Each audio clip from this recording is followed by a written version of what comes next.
তোমরা জেনে রাখো দুনিয়ার জীবনটা হচ্ছে খেলাধুলা। ছোট বাচ্চা যারা থাকে এরা খেলাধুলা ছাড়া কিছু বোঝে? ওদের কাছে দুনিয়াটা এমনই, খেলার মতো। খেলাধুলা করবো, এটাই দুনিয়ার জীবন ওদের কাছে মনে হয়। আর একটু বড় হলে আল্লাহ, দেখবেন কিশোর কিশোরীরা এখন দুনিয়ায় জীবনের কোনো উদ্দেশ্য নাই, সারাদিন এই বস্তুবাদিতা স্রোতে গা ভাসিয়ে দিয়েছে, ছেলে খেলায় সময় পার করছে। সারাদিন দেখবেন ফেসবুক, ইউটিউবিং, টিকটক, আড্ডাবাজি করা, লুডো খেলা, পাবজি, ফ্রি ফায়ার। ওদের কাছে লাহো মানে মজা, হাসি তামাশা। দুনিয়ার জীবন কি ঠাট্টা? মজা, হাসি তামাশা। আর একটু বুঝ বেশি থাকলে ড্রাগ অ্যাডিক্টেড হবে, গার্লফ্রেন্ডকে নিয়ে ঘুরবে, পর্নোগ্রাফিতে আসক্ত হবে, জুয়া খেলবে, ক্যাসিনোতে যাবে। দুনিয়ার জীবন ওদের কাছে এমন। আরেকটু বড় হলে আরেকটু বড় যখন হবে, ম্যাচুরিটি আসবে, তখন প্রতিযোগিতা, প্রাচুর্যের প্রতিযোগিতা, কে কত বেশি সম্পদ আর্ন করতে পারে, কার কত বেশি জমি আছে, কার কত সুন্দর স্ত্রী আছে, কার কত বড় চাকরি, কার কত বড় সম্পত্তি, কার কত বড় ক্ষমতা, জনবল কার কত বেশি। এই যে তাফাখুরুম বাইনাকুম ওয়া তাকাসুর, আল্লাহ পাক এটা সূরা তাকাসুরেও বলেছেন, আলহাকুমুত তাকাসুর হাত্তা যুরতুমুল মাকাবির। তোমরা প্রাচুর্যের প্রতিযোগিতা তোমাদেরকে মহাচ্ছন্ন করেছে যতক্ষণ না তোমরা কবরে শায়িত হচ্ছ। কাল্লা সাউফা তা'লামুন সুম্মা কাল্লা সাউফা তা'লামুন, কখনো নয়, শীঘ্রই তোমরা জানতে পারবে। আবারও বলছি, শীঘ্রই তোমরা জানতে পারবে। কাল্লা লাউ তা'লামুনা ইলমাল ইয়াকিন, তখন ইলমাল ইয়াকিনে জানবে। একটা জিনিস পড়ে জানার নাম ইলমাল ইয়াকিন নয়, অনুধাবন করবেন যখন, তখন আপনার কাছে ইলমাল ইয়াকিন হবে। যেমন আপনাকে যদি বলি যে গোলাপ ফুলের গন্ধ আর রজনীগন্ধার গন্ধের মধ্যে পার্থক্য লিখে বলেন, লিখিত আকারে পার্থক্য বলেন বা ভাষায় প্রকাশ করেন, পারবে? কথা বুঝতে পারছেন? গোলাপ ফুলের গন্ধ এবং রজনীগন্ধার গন্ধের মধ্যে কি পার্থক্য আছে আমাকে লিখিত আকারে দেন বা ভাষায় প্রকাশ করেন, পারবেন? এটা সম্ভব? মধুর মিষ্টি কেমন আর এই যে আপনার গুড়, এর মিষ্টি কেমন, লিখিত আকারে বলুন বা ভাষায় প্রকাশ করুন, পারবে? কিভাবে পারা যাবে? কিভাবে? যদি আপনি দুইটা ফুল কাছে নেন, নিয়ে দুটার ঘ্রাণ শোকেন, শুকে আপনি বুঝতে পারবেন, অনুধাবন করবেন। ইলমাল ইয়াকিন, এটা হচ্ছে ইলমাল ইয়াকিন। আপনার নিশ্চিত জ্ঞান হলো যে এই গন্ধটা এমন, এই গন্ধটা এমন। পরে আপনি বলবেন অমুকের গন্ধটা গোলাপের মতো আর অমুকের গন্ধটা রজনীগন্ধার মতো। এই যে ইলমাল ইয়াকিন। মধু খান আবার গুঁড়ো খান, স্বাদ যখন বুঝবেন আপনি বুঝে ফেলবেন যে কোনটা কিসের স্বাদ। এই চাক্ষুষ জ্ঞানটাকে বলা হয় কি? ইলমাল ইয়াকিন। কবরের আযাব না ভোগ করলে মানুষ বুঝবে না পরকাল কি জিনিস, ওইটা ইলমাল ইয়াকিন। আমি বুঝাতে পারছি? কবর যখন চাপ দিবে নাউযুবিল্লাহ, তখন মানুষের ইলমাল ইয়াকিন হবে যে এটাই সেই শাস্তি। সূরা দুখান পড়ে দেখেন, আল্লাহ পাক বলেছেন যুক ইন্নাকা আনতাল আজিজুল কারীম, শাস্তি ভোগ করো, আজকে শাস্তি ভোগ করো। পৃথিবীতে অনেক সম্মানিত ছিলে, আজকে শাস্তি ভোগ করো। এটাই সেই শাস্তি যা তুমি অস্বীকার করেছিলে। তখন বুঝবেন কোনটা ইলমাল ইয়াকিন। তো আল্লাহ পাক এই কথাটা বলেছেন সূরা তাকাসুরের মধ্যে, তোমাদের প্রাচুর্যের প্রতিযোগিতা ব্যস্ত করে রেখেছে যতক্ষণ পর্যন্ত না তোমরা কবরে শায়িত হচ্ছ। কাল্লা সাউফা তা'লামুন সুম্মা কাল্লা সাউফা তা'লামুন কাল্লা লাউ তা'লামুনা ইলমাল ইয়াকিন। নিশ্চিত জ্ঞান সহকারে তোমরা জানবেই ইনশাআল্লাহ তাআলা। আল্লাহ পাক সূরা হাদীদের আয়াতে বলছে যে দুনিয়ার জীবনটা খেলাধুলা, প্রাচুর্যের প্রতিযোগিতা, অনর্থক বিষয়ে ব্যস্ত থাকা। ই'লামু আন্নামাল হায়াতুদ দুনিয়া লা'ইবুন ওয়া লাহুন ওয়া যিনাতুন ওয়া তাফাখুরুন বাইনাকুম ওয়া তাকাসুরুন ফিল আমওয়ালি ওয়াল আওলাদ। এই প্রাচুর্যের প্রতিযোগিতা হচ্ছে সম্পদের ক্ষেত্রে, সন্তানদের ক্ষেত্রে। এটা করি না আমরা? আমার এত সন্তান, আমার এত সম্পদ। আল্লাহ এটাই বলছেন, কামাসালি গায়যিন, এর এক্সাম্পলটা হচ্ছে এমন, কামাসালি গায়যিন আ'জাবাল কুফফারা নাবাত। দুনিয়ার জীবনের উদাহরণ হচ্ছে এমন একটা বৃষ্টির মতো, ভালো করে বোঝেন, একটা বৃষ্টির মতো যে বৃষ্টিটা একটা মৃত জমিনে পড়লো, জমিনটা মৃত ছিল, এরপর জমিনটা সজীব হলো, হওয়ার পরে সেখানে ফসল ফলল, ফসলটা এক পর্যায়ে সবুজ হলো। কি হলো? সবুজ, শস্য শ্যামল হয়ে গেল।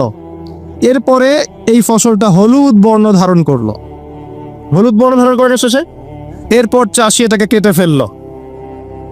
এই যে বৃষ্টি পড়লো, মৃত জমিন জীবিত হলো, এই যেখানে বীজ দেয়া হলো, ফসল ফললো, ফসলটা সবুজ হলো, তখন চাকচিক্যময় চারপাশ, শস্য শ্যামল, সুজলা সুফলা, না? খুব ভালো লাগছে। এরপরে আবার দেখবেন ওইটা পিত বর্ণ ধারণ করবে, হলুদ হয়ে যাবে, চাষি ওটাকে কেটে ফেলবে।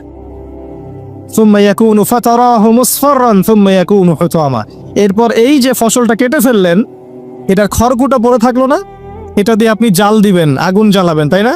রান্নার কাজে ব্যবহার করবেন। এই হলো দুনিয়ার জীবন। ওয়াফিল আখিরাতি আযাবুন শাদীদ, আর পরকালের জীবনে স্থায়ী এখানে আছে কঠিন শাস্তি, অথবা ওয়া মাগফিরাতু মিনাল্লাহি ওয়া রিদওয়ান, অথবা থাকবে আল্লাহর মাগফিরাত মানে ক্ষমা এবং সন্তুষ্টি। ওই দুনিয়ার ওই ছোট্ট জীবনটাকে যারা আল্লাহর বিধান অনুযায়ী চালাতে পারবে, পরকালে ওদের শাস্তির কোনো ভয় নেই। লা খাউফুন আলাইহিম ওয়া লা হুম ইয়াহজানুন। এই জীবনটায় যারা তাকাসুর, ভোগবিলাস, লাহু এগুলোতে ব্যস্ত থাকবে, এদের পরকাল হবে আযাবুন শাদীদ, কঠিন শাস্তির। ওয়া মাল হায়াতুদ দুনিয়া ইল্লা মাতাউল গুরুর। এই হলো সূরা হাদীদের আয়াত। দুনিয়ার জীবন প্রতারণা ছাড়া কিচ্ছু নয়। অতএব তোমাদের করণীয় কি? তার পরের আয়াতে বলা আছে, ওয়াসাবিকু ইলা মাগফিরাতিম মির রাব্বিকুম ওয়া জান্নাহ। অতএব তোমরা দুনিয়ার জীবনকে প্রাধান্য না দিয়ে পরকালের দিকে ফোকাস করো, তোমার রবের পথের দিকে ফোকাস করো। ছুটে চলো, তোমরা ছুটে চলো সেই জান্নাতের দিকে যার প্রশস্ততা আসমান এবং জমিনের সমান। ওয়াসাবিকু ইলা মাগফিরাতিম মির রাব্বিকুম ওয়া জান্নাহ আরদুহা কাআরদিস সামাই ওয়াল আরদ উইদ্দাত লিল্লাযিনা আমানু বিল্লাহি ওয়া রাসূলিহি। এটা প্রস্তুত করা হয়েছে কাদের জন্য?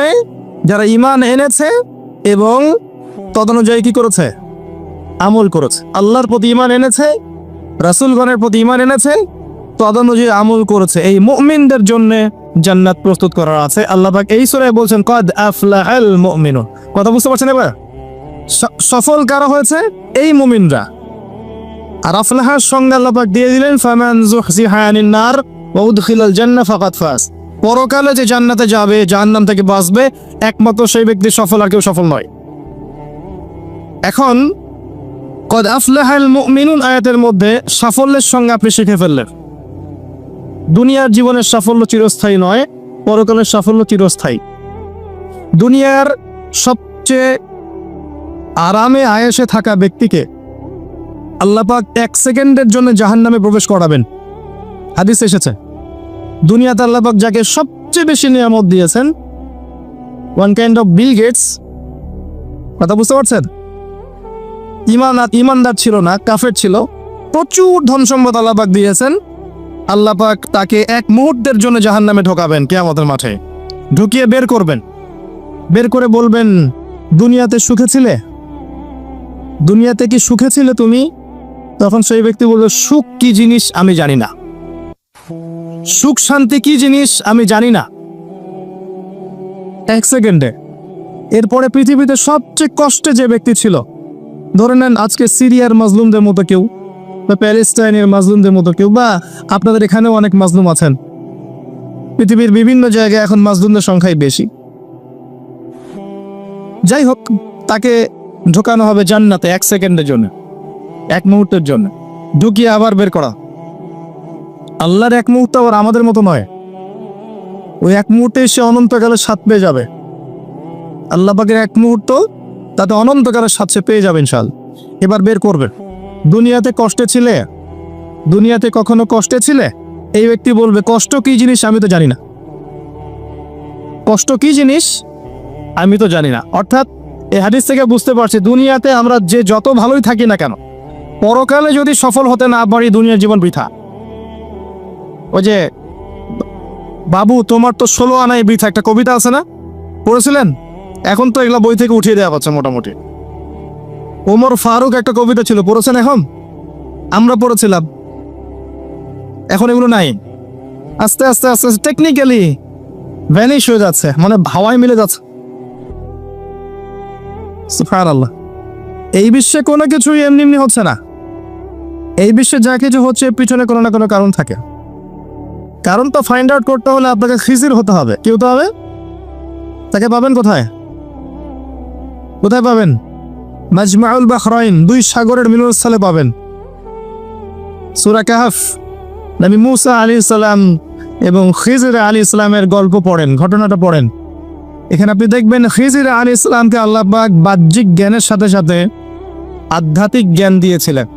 যখন বাহ্যিক এবং আধ্যাত্মিক জ্ঞান একত্রিত হবে, মাজমাউল বাহরাইন, দুই সাগর মিলে যাবে, তখন আপনি নূর লাভ করবেন, বাসিরা লাভ করবেন, অন্তর্দৃষ্টি লাভ করবেন। তখন আপনি চারপাশের বিষয়গুলো গভীরভাবে বুঝতে পারবেন ইনশাআল্লাহ।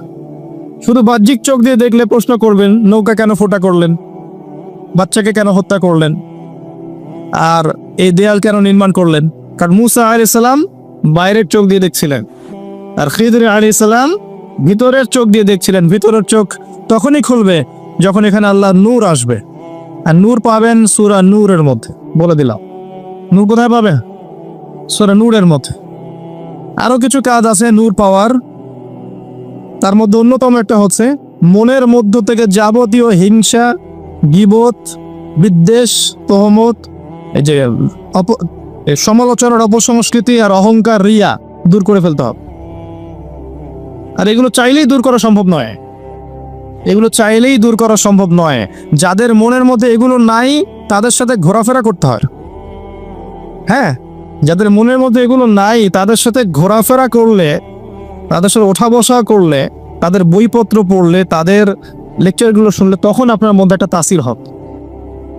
শুধু দূর থেকে কথা শুনে বই পড়ে কিন্তু সব অর্জন হয় না।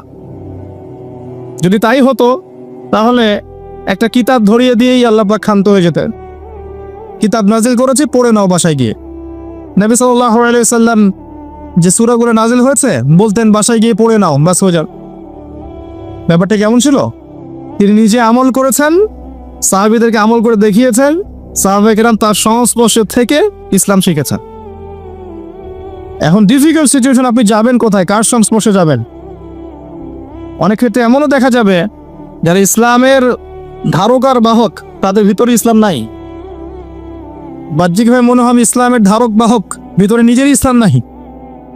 তো খুব ডিফিকাল্ট। এই জন্য আল্লাহর কাছে দোয়া করতে হবে, আল্লাহ আমাদেরকে উপযুক্ত আলেম, উপযুক্ত ওলামায়ে কেরাম, উপযুক্ত ওস্তাদ, উপযুক্ত মাশায়েখ এগুলো দান করেন। তারপরে আল্লাহ পাক ইনশাআল্লাহ দান করবেন ইনশাআল্লাহ আযজা ওয়া জাল। যাই হোক, পয়েন্ট একটা শিখলাম, দুনিয়ার জীবন চূড়ান্ত না। দুনিয়ার জীবনের সবচেয়ে সুখী ব্যক্তিও জাহান্নামে গেলে বলবে সুখ কি জিনিস আমি জানি নাই। আর দুনিয়ার সবচেয়ে কষ্টে থাকা ব্যক্তি জান্নাতে গেলে বলবে দুঃখ কি জিনিস আমি জানি না। মানুষ দোয়া করলে কয়েকটা জিনিস হয়। মানুষ দোয়া করলে রিজিক যদি হালাল হয়, আকীদায় যদি শিরিক না থাকে, আমলে যদি বেদাত না থাকে, দোয়া করলে দোয়া কবুল হয়ে যাবে ইনশাআল্লাহ। দোয়া করলে দোয়া ডাইরেক্ট কবুল হয়, অথবা আল্লাহ পাক এই দোয়ার বিনিময়ে তার ভবিষ্যতের কিছু বিপদ আপদ সরিয়ে দেয়। মনে করেন আপনি দোয়া করেছেন, অনেক দোয়া করেছেন, ইনস্ট্যান্ট আপনি রেজাল্ট পান নাই, আপনি জানেনই না এই দোয়ার বদৌলতে আপনার আগামীর বিপদ আল্লাহ কাটিয়ে দিয়েছে। এটা আল্লাহ জানেন, আপনি জানেন না। অথবা কি হতে পারে, অথবা কিয়ামতের মাঠে এই বিনিময় দেওয়ার জন্য আল্লাহ পাক প্রতিদান রেখে দিবেন নিজের কাছে। এবং আমরা অনেকেই কিয়ামতের মাঠে উঠব, উঠে আল্লাহ পাক আমাদেরকে দেখাবেন, আমল নামা দেখাবেন এবং বলবেন অমুক দিন তুমি এই দোয়া করেছিলে, আমি এই দোয়াটা ওই সময় দেইনি, তোমার জন্য জমা রেখেছি, আজকে সেই দোয়ার বিনিময় তোমাকে দান করো। ওই দিন মানুষ বলবে, আমরা বলবো যে কাশ দুনিয়াতে আমার কোনো দোয়াই যদি কবুল না হতো। কথা বুঝতে পারছেন? দুনিয়াতে যদি আমার কোনো দোয়াই কবুল না হতো, আজকে সব প্রতিদান পেতাম। একজন অসুস্থ ব্যক্তি, যার দুনিয়াতে প্রচুর রোগ ছিল, কিয়ামতের মাঠে যখন দেখবে যে এগুলোর প্রতিদান কত হাজার হাজার নেকি সে পাচ্ছে, তখন সে বলবে দুনিয়ার পুরো জীবনটাই যদি অসুস্থ থাকতাম কতই না ভালো হতো। আমি বুঝাতে যাচ্ছি, এরকম অনেক হাদিস আছে, বলতে গেলে রাত শেষ হয়ে যাবে, যে দুনিয়ার জীবনটার মূল্য আল্লাহর কাছে খুব বেশি নয়, একটা মাছির পাখার সমানও নয়। যদি হতো তাহলে কোনো কাফের মুশরিককে আল্লাহ পাক এক ঢোক পানি খেতে দিতেন না। আর আজকে আমাদের চিন্তা চেতনা সমস্ত বিষয় দুনিয়া কেন্দ্রিক। আমাদের পড়াশোনার উদ্দেশ্য দুনিয়া, ব্যবসার উদ্দেশ্য দুনিয়া, চাকরির উদ্দেশ্য দুনিয়া, আমাদের সামাজিক কাজগুলোর উদ্দেশ্য দুনিয়া, সবকিছুই দুনিয়া কেন্দ্রিক। আর আমরা সবাই মনে করছি দুনিয়াই দুনিয়া, এর পরে আর কিছু নাই। মনে রাখবেন, যে ব্যক্তি দুনিয়ার জন্য দুনিয়া করে শুধু দুনিয়ার জন্যই দুনিয়া করে, সে দুনিয়া পরকাল দুটোই হারাবে। আর যে ব্যক্তি পরকালের জন্য দুনিয়া করবে, সে ইহকাল পরকাল দুটোই পাবে ইনশাআল্লাহ। কথা বুঝতে পারছেন? যে ব্যক্তি দুনিয়ার জন্যই দুনিয়া করবে, সে দুনিয়া আখিরাত দুটোই হারাবে। দুনিয়ার জন্য যদি আমি দিনের কাজও করি তাও হারাবো। কথা বুঝতে পারেন নাই? দুনিয়ার স্বার্থে যদি আমি দিনের কাজ করি, ইসলামকে নিয়ে দুনিয়ার স্বার্থ অর্জন করতে চাই, তাহলে দুনিয়া আখিরাত দুটোই হারাবো। আর যদি পরকালে আল্লাহ সন্তুষ্টি পাওয়ার জন্য আমি দুনিয়া করি, আল্লাহ পাক পরকাল দুনিয়া দুটোই দিবেন ইনশাআল্লাহ। আল্লাহ পাক আমাদেরকে বোঝার তৌফিক দান করুন, আমিন।